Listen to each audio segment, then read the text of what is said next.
Bab 393. Membunuh dan merampok. Setelah berbicara, keduanya pergi ke kedalaman lapangan berburu serigala si Feng. Hara Long tampak bingung. Bukankah aku yang datang ke pelatihan hari ini? Bukankah Tuan Lu mengatakan untuk melindungi dirinya sendiri? Mengapa mereka tiba-tiba memulai pertandingan hiburan dengan James Lin? Sebelum Hara Long bisa bereaksi, sosok keduanya sudah menghilang dari pandangan. Tomo Zeng bertanya, apakah kamu ingin memulai pelatihan sekarang?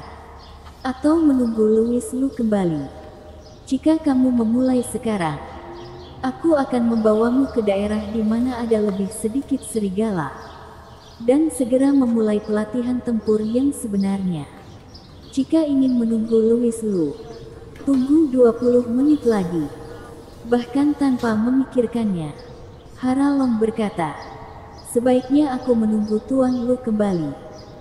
Sejak Tomo Zeng memintanya untuk berpartisipasi dalam pelatihan tempur yang sebenarnya, Hara Long merasa gelisah. Baru saja Louis Lu ada di sisinya dan merasa sangat aman. Tapi begitu Louis Lu pergi, dia panik. Jangan berharap Tomo Zeng melindungi dirinya sendiri. Justru karena pria inilah Hara Long merasa semakin bingung. Dia berharap Louis Lu akan segera kembali. Tomo Zeng sepertinya sudah lama mengharapkan jawaban ini. Jadi dia tidak mendesak Hara Long. Tetapi menunggu bersamanya selama 20 menit lagi tidak seperti biasanya. Sekarang, kedalaman lapangan berburu serigala berkembang. Dari waktu ke waktu, jejak serigala dan sisa-sisa hewan terlihat di tanah. Bagian depan berdesir, ada geraman samar. Segera, keduanya jatuh ke dalam pengepungan serigala. Perburuan dimulai. James Lin mencibir dan bergegas menuju sisi serigala terlebih dahulu. Bahkan jika dia tidak menggunakan pisau hanyut, tinjunya masih penuh dengan kekuatan serangan.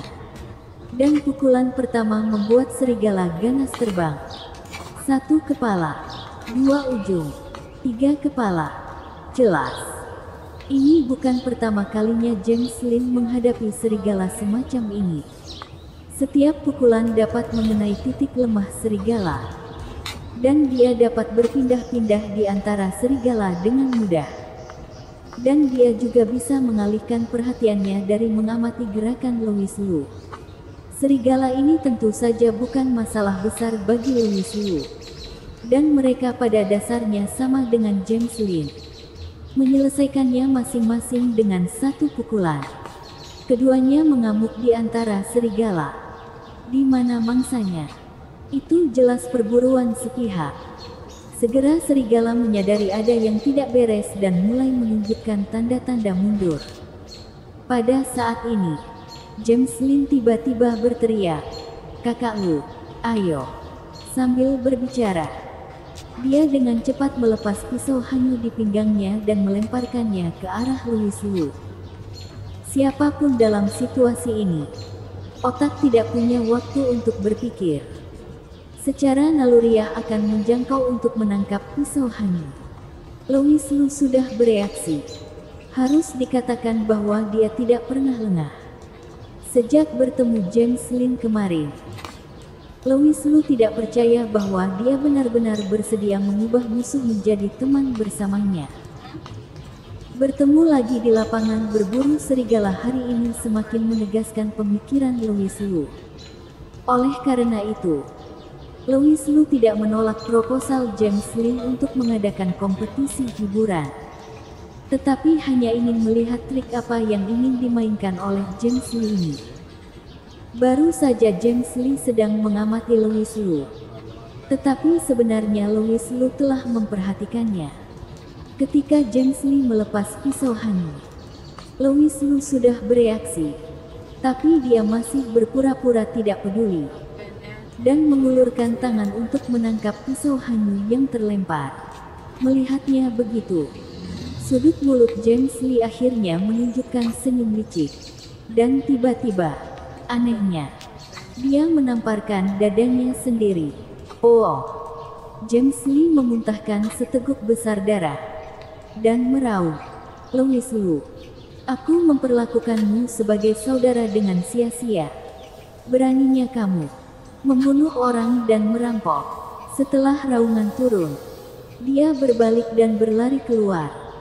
Tidak lupa merobek pakaiannya di sepanjang jalan. Berpura-pura melarikan diri dengan panik. Melihat punggung James Lee, Louis Lu mengerti. Ternyata trik seperti itu. Tidak heran James Lee memamerkan pisau hanyunya di luar sebelumnya. Hanya untuk memberitahu orang lain bahwa dia memiliki harta karun. Harta yang memotong besi seperti lumpur. Lewat sini, membunuh dan merampok, Louis Lu tampaknya jauh lebih masuk akal. Harus dikatakan bahwa ini adalah pertunjukan yang bagus. Dan Louis Lu mengaguminya dari lubuk hatinya. Tingkat keterampilan akting ini dapat dibandingkan dengan kakak keenam. Louis Lu bermain dengan pisau hanyu di tangannya. Dan berkata sambil mencibir, "Karena kamu ingin bermain, maka aku akan bermain denganmu." Dia meninggalkan kedalaman tempat berburu serigala tanpa tergesa-gesa. Di luar, dua suara berdebat terdengar dari jauh. Hara Long berkata, "Tidak mungkin. Tuan Lu jelas bukan orang seperti itu. Kamu pasti memfitnah." Rupanya, James Lin telah mengatakan kalimat yang telah disiapkan. Menuduh Louis Lu memburu serigala dan ingin mengambil pisau hanyu darinya. Fitnah.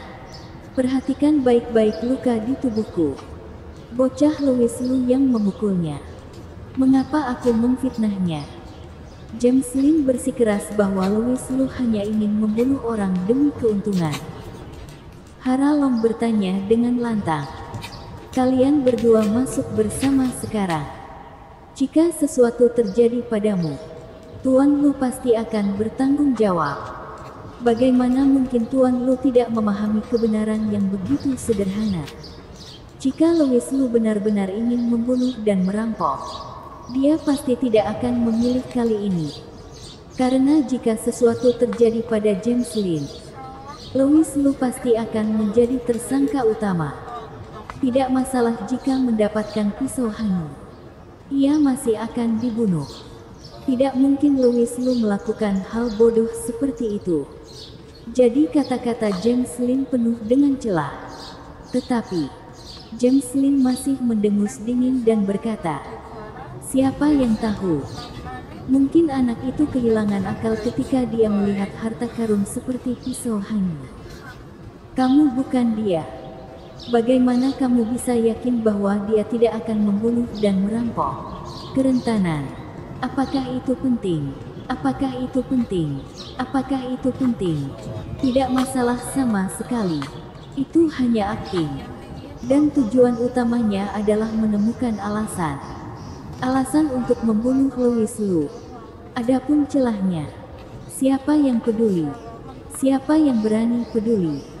James Lin berkata bahwa Louis Lu membunuh demi uang.